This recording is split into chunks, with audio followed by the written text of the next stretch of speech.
ರಾಜ್ಯದಲ್ಲಿ ಒಂದು ರೀತಿ ಅಜಾಗರೂಕತೆ ಇದೆ. ಕರ್ನಾಟಕ ರಾಜ್ಯ ಬರ್ತಾ ಬರ್ತಾ ನಾವು ಕೇರಳದ ಯಾವ ರೀತಿ ದಿವಾಳಿ ಆಗಿದ್ರಿ, ದಿವಾಳಿ ಅಂಚಿಗೆ ಹೋಗ್ತಾ ಇದ್ದೀರಿ. ಎಲ್ಲ ಇಲಾಖೆಗಳಿಗೂ ಬಡ್ಜೆಟಲ್ಲಿ ಅನುದಾನಗಳು ಮೋರ್ ದೆನ್ 30 to 40% ಕಟ್ ಮಾಡಿದ್ದಾರೆ. ಸೊ ರಾಜ್ಯದಲ್ಲಿ ಈ ರೀತಿ ಒಂದು ಆರ್ಥಿಕ ದುಸ್ಥಿತಿ ಬಂದಿರೋದ್ರಿಂದ ಇದನ್ನು ಲಾಭ ಮಾಡ್ಕೊಳ್ಳೋಕ್ಕೋಸ್ಕರ ಈ ಪ್ರೈವೇಟ್ ಫೈನಾನ್ಸ್ಗಳು ತಮಿಳುನಾಡು, ಕೇರಳ, ಬೇರೆ ಬೇರೆ ರಾಜ್ಯದವ್ರು ಬಂದ್ಬಿಟ್ಟು ಇಲ್ಲಿ ದಬ್ಬಾಳಿಕೆ ಮಾಡೋ ಮುಖಾಂತರ ಬಡ್ಡಿ ಚಕ್ರ ಬಡ್ಡಿ ಆಗ್ತಾಯಿದ್ದಾರೆ. ಅವರು ನಾನು ಕೇಳಿದೆ ಅವ್ರನ್ನೆಲ್ಲ, ಯಾಕೆ ಇಲ್ಲಿ ತೊಗೊತೀರಾ, ಬ್ಯಾಂಕ್ಗಳಲ್ಲಿ ಹೋಗಿ, ರಾಜ್ಯ ಸರ್ಕಾರದ ಕೋಆಪರೇಟಿವ್ ಸೊಸೈಟಿಗೆ ಹೋಗಿ ಎಂದು. ಅವ್ರು ಹೇಳಿದ್ರು ಅಲ್ಲಿ ಕೊಡಲ್ಲ, ನಮಗೆ ಹಣ ಇಲ್ಲ. ಬ್ಯಾಂಕ್ಗಳು ಕೂಡ ಇವತ್ತು ದಿವಾಳಿ ಆಗ್ಬಿಟ್ಟಿದೆ. ರಾಜ್ಯದ ಸಹಕಾರಿ ಬ್ಯಾಂಕ್ಗಳು ಕೂಡ ದಿವಾಳಿ ಅಂತ ಹೆಜ್ಜೆ ಆಗ್ತಾಯಿದೆ. ಯಾಕಂದರೆ ಅದಕ್ಕೂ ಕೂಡ ಸರ್ಕಾರದ ಏನೇನು ಅನುದಾನಗಳು ಕೊಡಬೇಕು ಅದನ್ನು ಕೊಡ್ತಾ ಇಲ್ಲ ಅವರು. ಆ ದೃಷ್ಟಿಯಿಂದ ರಾಜ್ಯ ಸರ್ಕಾರದ ಫೇಲೂರಿಂದ, ಯಾಕೆ ಇದು ಈಗ ಪ್ರೈವೇಟ್ ಫೈನಾನ್ಸ್ ಏನು ಇವತ್ತೇನಾನು ಬಂದಿದೆಯಾ ಕರ್ನಾಟಕಕ್ಕೆ? ಪ್ರೈವೇಟ್ ಫೈನಾನ್ಸ್ ಬಂದು 30-40 ವರ್ಷ ಆಗೋಗ್ಬಿಟ್ಟಿದೆ.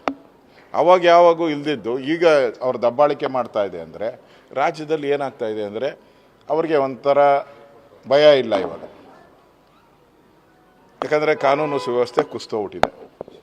ದಿನನಿತ್ಯ ನಾವು ನೋಡ್ತಾ ಇದ್ದೀರಿ, ಬ್ಯಾಂಕ್ಗಳನ್ನು ದರೋಡೆ ಮಾಡ್ಕೊಂಡು ಹೋಗ್ತಾ ಇದ್ದಾರೆ. ಮಂಗಳೂರು ಆಯಿತು, ಬೀದರ್ ಆಯಿತು, ಮೈಸೂರಾಯಿತು, ನೆನ್ನೆನೂ ಕೂಡ ಮತ್ತೊಂದು ಗುಲ್ಬರ್ಗಾದಲ್ಲಾಗಿದೆ.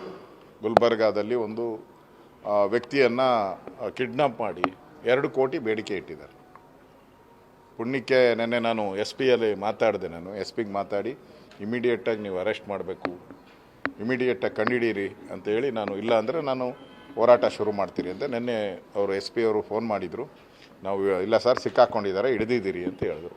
ಅಂದರೆ ರಾಜ್ಯದಲ್ಲಿ ಕಾನೂನು ಸುವ್ಯವಸ್ಥೆ ಇಲ್ಲದೇ ಇರೋದ್ರಿಂದ ಈ ಪ್ರೈವೇಟ್ ಫೈನಾನ್ಸ್ಗಳು ಇವರು ಗೂಂಡಾಗಳನ್ನು ಬಿಟ್ಬಿಟ್ಟು, ಗೂಂಡಾಗಳನ್ನು ರೌಡಿಗಳಿಗೆ, ಈಗ ರೌಡಿಗಳಿಗೆ ಹಬ್ಬ, ಅವ್ರಿಗೂ ಹಬ್ಬ ಅಲ್ಲ, ಅವ್ರಿಗೂ ಒಂದು ಕೆಲಸ ಸಿಕ್ತು. ಸಿದ್ದರಾಮಯ್ಯನವ್ರು ಬಂದ ಮೇಲೆ ಬೇರೆ ಸರ್ಕಾರಗಳಿದ್ದಾಗ ಗೂಂಡಾಗಳಿಗೆ ಕೆಲಸ ಇರಲಿಲ್ಲ. ಈಗ ಸಿದ್ದರಾಮಯ್ಯನವ್ರು ಬಂದ ಮೇಲೆ ಗೂಂಡಾಗಳಿಗೂ ಒಂದು ಕೆಲಸ ಕೊಟ್ಟಿದ್ದಾರೆ, ಭಾಗ್ಯ, ಗೂಂಡಾಗಳ ಭಾಗ್ಯ. ಆ ಭಾಗ್ಯ ಕೊಟ್ಟಿರೋದ್ರಿಂದ 6ನೇ ಭಾಗ್ಯ ಅವರು ಕೂಡ ಫೀಲ್ಡಿಗೆ ಇಳಿದು ನಿಷ್ಠೆಯಿಂದ ಕಂಪನಿಗಳಿಗೆ ಕೆಲಸ ಮಾಡ್ತಾಯಿದ್ದಾರೆ. ರಾಜ್ಯದಲ್ಲಿ ಒಂದು ರೀತಿ ಅಜಾಗರೂಕತೆ ಇದೆ. ಕರ್ನಾಟಕ ರಾಜ್ಯ ಬರ್ತಾ ಬರ್ತಾ ನಾವು ಕೇರಳದ ಯಾವ ರೀತಿ ದಿವಾಳಿ ಆಗಿದ್ರಿ, ದಿವಾಳಿ ಅಂಚಿಗೆ ಹೋಗ್ತಾ ಇದ್ದೀರಿ. ಎಲ್ಲ ಇಲಾಖೆಗಳಿಗೂ ಬಡ್ಜೆಟಲ್ಲಿ ಅನುದಾನಗಳು ಮೋರ್ ದೆನ್ 30 to 40% ಕಟ್ ಮಾಡಿದ್ದಾರೆ.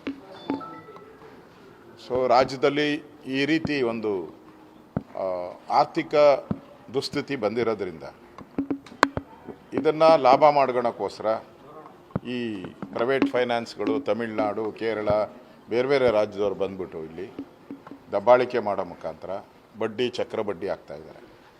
ಅವರು ನಾನು ಕೇಳಿದೆ ಅವ್ರನ್ನೆಲ್ಲ, ಯಾಕೆ ಇಲ್ಲಿ ತೊಗೊತೀರಾ, ಬ್ಯಾಂಕ್ಗಳಲ್ಲಿ ಹೋಗಿ, ರಾಜ್ಯ ಸರ್ಕಾರದ ಕೋಆಪರೇಟಿವ್ ಸೊಸೈಟಿಗೆ ಹೋಗಿ ಎಂದು. ಅವ್ರು ಹೇಳಿದ್ರು ಅಲ್ಲಿ ಕೊಡಲ್ಲ, ನಮಗೆ ಹಣ ಇಲ್ಲ. ಬ್ಯಾಂಕ್ಗಳು ಕೂಡ ಇವತ್ತು ದಿವಾಳಿ ಆಗ್ಬಿಟ್ಟಿದೆ.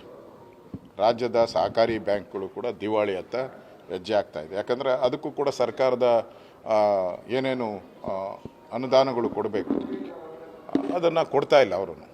ಆ ದೃಷ್ಟಿಯಿಂದ ರಾಜ್ಯ ಸರ್ಕಾರದ ಫೇಲೂರಿಂದ, ಯಾಕೆ ಇದು ಈಗ ಪ್ರೈವೇಟ್ ಫೈನಾನ್ಸ್ ಏನು ಇವತ್ತೇನಾನು ಬಂದಿದೆಯಾ ಕರ್ನಾಟಕಕ್ಕೆ?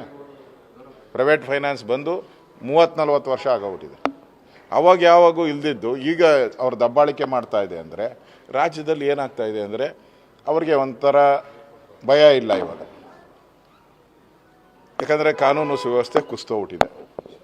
ದಿನನಿತ್ಯ ನಾವು ನೋಡ್ತಾ ಇದ್ದೀರಿ, ಬ್ಯಾಂಕ್ಗಳನ್ನು ದರೋಡೆ ಮಾಡ್ಕೊಂಡು ಹೋಗ್ತಾ ಇದ್ದಾರೆ. ಮಂಗಳೂರು ಆಯಿತು, ಬೀದರ್ ಆಯಿತು, ಮೈಸೂರಾಯಿತು, ನೆನ್ನೆನೂ ಕೂಡ ಮತ್ತೊಂದು ಗುಲ್ಬರ್ಗಾದಲ್ಲಾಗಿದೆ. ಗುಲ್ಬರ್ಗಾದಲ್ಲಿ ಒಂದು ವ್ಯಕ್ತಿಯನ್ನು ಕಿಡ್ನಾಪ್ ಮಾಡಿ 2 ಕೋಟಿ ಬೇಡಿಕೆ ಇಟ್ಟಿದ್ದಾರೆ. ಪುಣ್ಯಕ್ಕೆ ನೆನ್ನೆ ನಾನು SP ಮಾತಾಡಿದೆ. ನಾನು SP ಮಾತಾಡಿ ಇಮಿಡಿಯೇಟಾಗಿ ನೀವು ಅರೆಸ್ಟ್ ಮಾಡಬೇಕು, ಇಮಿಡಿಯೇಟಾಗಿ ಕಂಡುಹಿಡೀರಿ ಅಂತ ಹೇಳಿ, ನಾನು ಇಲ್ಲ ಅಂದರೆ ನಾನು ಹೋರಾಟ ಶುರು ಮಾಡ್ತೀರಿ ಅಂತ ನೆನ್ನೆ ಅವರು SP ಅವರು ಫೋನ್ ಮಾಡಿದರು. ನಾವು ಇಲ್ಲ ಸರ್, ಸಿಕ್ಕಾಕ್ಕೊಂಡಿದ್ದಾರೆ, ಹಿಡಿದಿದ್ದೀರಿ ಅಂತ ಹೇಳಿದ್ರು. ಅಂದರೆ ರಾಜ್ಯದಲ್ಲಿ ಕಾನೂನು ಸುವ್ಯವಸ್ಥೆ ಇಲ್ಲದೇ ಇರೋದ್ರಿಂದ ಈ ಪ್ರೈವೇಟ್ ಫೈನಾನ್ಸ್ಗಳು ಇವರು ಗೂಂಡಾಗಳನ್ನು ಬಿಟ್ಬಿಟ್ಟು ಗೂಂಡಾಗಳನ್ನು ರೌಡಿಗಳಿಗೆ ಈಗ ರೌಡಿಗಳಿಗೆ ಹಬ್ಬ, ಅವ್ರಿಗೂ ಹಬ್ಬ ಅಲ್ಲ, ಅವ್ರಿಗೂ ಒಂದು ಕೆಲಸ ಸಿಕ್ತು. ಸಿದ್ದರಾಮಯ್ಯನವ್ರು ಬಂದ ಮೇಲೆ ಬೇರೆ ಸರ್ಕಾರಗಳಿದ್ದಾಗ ಗೂಂಡಾಗಳಿಗೆ ಕೆಲಸ ಇರಲಿಲ್ಲ. ಈಗ ಸಿದ್ದರಾಮಯ್ಯನವ್ರು ಬಂದ ಮೇಲೆ ಗೂಂಡಾಗಳಿಗೂ ಒಂದು ಕೆಲಸ ಕೊಟ್ಟಿದ್ದಾರೆ, ಭಾಗ್ಯ, ಗೂಂಡಾಗಳ ಭಾಗ್ಯ. ಆ ಭಾಗ್ಯ ಕೊಟ್ಟಿರೋದ್ರಿಂದ 6ನೇ ಭಾಗ್ಯ ಅವರು ಕೂಡ ಫೀಲ್ಡಿಗೆ ಇಳಿದು ನಿಷ್ಠೆಯಿಂದ ಕಂಪನಿಗಳಿಗೆ ಕೆಲಸ ಮಾಡ್ತಾ ಇದ್ದಾರೆ. ಹೆಚ್ಚಿನ ವಿಡಿಯೋಗಳಿಗೆ ಪ್ರತಿಧ್ವನಿ ಯೂಟ್ಯೂಬ್ ಚಾನೆಲ್ ಸಬ್ಸ್ಕ್ರೈಬ್ ಮಾಡಿ, ಬೆಲ್ ಐಕಾನ್ ಕ್ಲಿಕ್ ಮಾಡಿ.